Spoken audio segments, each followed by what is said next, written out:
دوستو اگر آپ نیوز فالو کرتے ہیں تو آپ نے دیکھا ہوگا کہ پچھلے کچھ دنوں سے کچھ کنٹریز میں LGBT رائٹس کو لے کر پروٹیسٹ چل رہے ہیں۔ LGBT کا فل فارم ہے لیسبین، گے، بائی سیکچول اینڈ ٹرانسجنڈر۔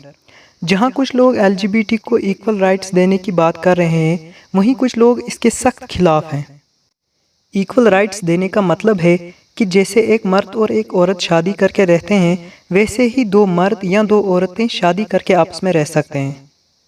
آج کی اس ویڈیو میں ہم LGBT مسئلے کا ہسٹوریکل بیک گراؤنڈ دیکھیں گے کہ کیسے یہ سب شروع ہوا، اسلام اس بارے میں کیا کہتا ہے اور کیوں دنیا اسے تیزی سے ایکسیپٹ کر رہی ہے۔ ویڈیو میں آگے بڑھنے سے پہلے آپ سے گزارش ہے کہ چینل کو سبسکرائب کر کے بیل آئیکن پریس کر لیجئے، کیونکہ آپ کو یہاں پر ایسی ہسٹوریکل اور نالجبل ویڈیوز ملتی رہیں گی۔ دوستو یہ کوئی نیا مسئلہ نہیں، بلکہ کافی پہلے بھی کچھ لوگ ایسے ناپاک کام کر چکے ہیں۔ قرآن پاک میں اللہ تعالیٰ نے قوم لوط کا واقعہ بیان کر کے ہمیں پہلے ہی اس گناہ سے بچنے کا حکم دیا ہے۔ قوم لوط کے لوگ بھی آج کی ویسٹرن کنٹریز کی طرح سیم سیکس میرجز کیا کرتے تھے۔ پھر تو آپ کو پتہ ہی ہے کہ اللہ تعالیٰ کو ان کے اس عمل سے کتنا غضب آیا کہ اللہ تعالیٰ نے قوم لوط پر عذاب نازل کر دیا اور اس قوم کو تہس نہس کر دیا۔ دوستو یہ واقعہ حضرت ابراہیم علیہ السلام کے زمانے سے ہے، اور یہی وجہ ہے کہ یہودی اور عیسائی بھی اللہ کے اس قانون کے پابند تھے۔ لیکن دھیرے دھیرے لوگ مذہب سے دور ہوتے چلے گئے اور ہومو سیکچویلٹی کو لیگل ماننے لگے، اور سال 2000 میں نیدرلینڈ پہلی کنٹری بنی کہ جس نے ہومو سیکچول میرجز کو لیگل مان لیا۔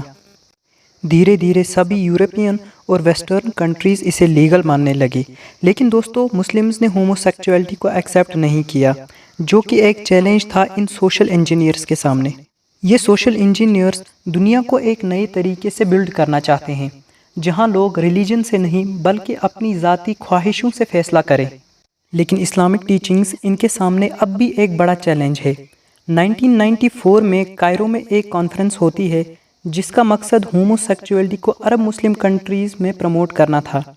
اس کے بعد بیجنگ +5 کانفرنس ہوتی ہے سال 2000 میں، تاکہ ایشین مسلمز کی سوچ کو بھی بدلا جائے، اور یہ کانفرنس یونائٹڈ نیشن آرگنائزیشن کی جنرل اسمبلی میں ہوئی تھی۔ اس کا مقصد بھی ہومو سیکچویلٹی کو مسلم کنٹریز میں لیگل کرنا تھا۔